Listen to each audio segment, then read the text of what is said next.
प्रकाश विद्युत प्रभाव, प्रकाश विद्युत प्रभाव। ये है चैप्टर 13 फिजिक्स में 13वां चैप्टर है और पूरा का पूरा 4 नंबर का है और इसमें ये बहुत इंपॉर्टेंट है, प्रकाश विद्युत प्रभाव। प्रकाश विद्युत प्रभाव क्या होता है? जब कोई धातु के पृष्ठ पर उचित आवृत्ति का प्रकाश आपतित कराया जाता है तो वहां से इलेक्ट्रॉन उत्सर्जित होते हैं और इलेक्ट्रॉन उत्सर्जित होने के कारण विद्युत धारा की उत्पत्ति होती है। यही विद्युत धारा प्रकाश विद्युत धारा कहलाती है और इस पूरे के पूरे प्रक्रिया को अपन कहते हैं प्रकाश विद्युत प्रभाव। इसे पीईई फोटो इलेक्ट्रिक इफेक्ट के नाम से भी जाना जाता है। पीईई से भी होता क्या है, धातु के पृष्ठ पर देहली आवृत्ति से अधिक आवृत्ति वाला प्रकाश आपतित कराते हैं तो धातु के पृष्ठ से इलेक्ट्रॉन का उत्सर्जन होता है और इलेक्ट्रॉन उत्सर्जन होने के कारण विद्युत धारा की उत्पत्ति होती है, जिस विद्युत धारा को अपन कहते हैं प्रकाश विद्युत धारा और इस पूरी की पूरी प्रक्रिया को प्रकाश विद्युत प्रभाव कहते हैं। ये प्रायोगिक व्यवस्था है प्रकाश विद्युत प्रभाव की। यहाँ कोई एक सोर्स है, मतलब सूर्य का, जो यहाँ से किरणें आ रही है, यहाँ पे इलेक्ट्रॉन को मिलती है, ये इलेक्ट्रॉन चलना शुरू हो गए हैं तो यहाँ से विद्युत धारा प्रवाहित होगी और इसको मापने के लिए माइक्रोमीटर लगाया गया है और इन दोनों एनोड तथा कैथोड के मध्य का विभवांतर फाइंड करने के लिए यहाँ पर वोल्टमीटर लगाया गया है। तो ये किस काम का है? X Y Z D E F, इसको कहते हैं दिक् परिवर्तक। X Y Z D E F ये कहलाता है दिक् परिवर्तक। बहुत सी बार पूछा भी गया है कि दिक् परिवर्तक का कार्य क्या है? तो दिक् परिवर्तक का कार्य है एनोड तथा कैथोड के मध्य प्लस माइनस को चेंज करना, विभवांतर को बदलना, या यूं कह सकते हैं कि एनोड तथा कैथोड को भी परस्पर चेंज कर सकते हैं। कैसे? जैसे इसको पहले मैं इससे कनेक्ट करूंगा और इसको इससे कनेक्ट करूंगा इससे, तो ये आप ध्यान से देख सकते हो ये वाला कनेक्शन आ रहा है अपना बैटरी के नेगेटिव से, तो कैथोड बन जाएगा और वापस जब इसको इससे कनेक्ट करके इससे कनेक्ट करेंगे तब ये एनोड बन जाएगा। तो एनोड कैथोड चेंज करने के लिए, या फिर इसको अपन ऐसे कह सकते हैं कि एनोड तथा कैथोड के मध्य विभवांतर बदलने के लिए दिक् परिवर्तक कार्य करता है। अब इस प्रायोगिक व्यवस्था में प्रकाश विद्युत प्रभाव के कुछ प्रेक्षण लिए गए, प्रकाश विद्युत प्रभाव का अध्ययन किया गया। क्या अध्ययन किया गया था? 3 तरीके से किया गया। पहला, प्रकाश की तीव्रता बदलकर। प्रकाश की तीव्रता बदलकर, जब प्रकाश की तीव्रता बदली गई तब प्रयोग में देखा गया कि प्रकाश विद्युत धारा का मान भी बढ़ता है।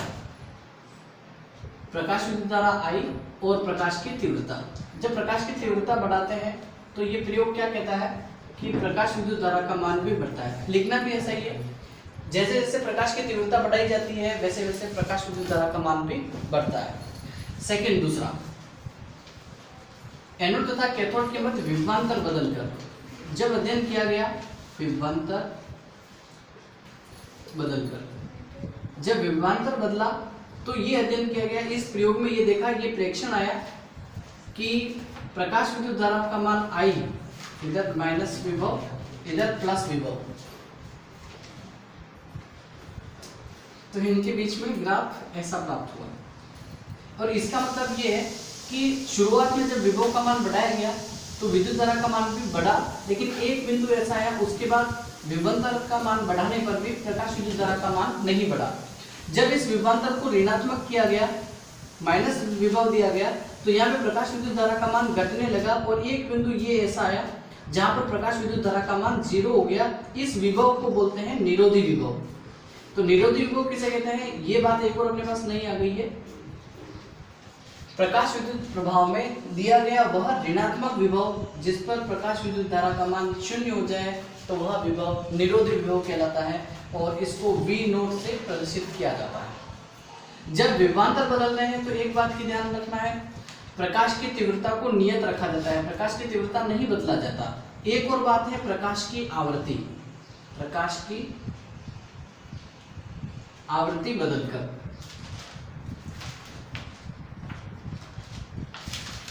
तीसरा प्रेक्षण, बदलकर, जब आवृत्ति को बदला जाता है तो प्रयोग में देखा गया कि आवृत्ति बदलते हैं तो प्रकाश विद्युत धारा के ऊपर कोई फर्क नहीं पड़ता। आवृत्ति को न्यू लिखते हैं और निरोधी विभव का मान बढ़ जाता है केवल।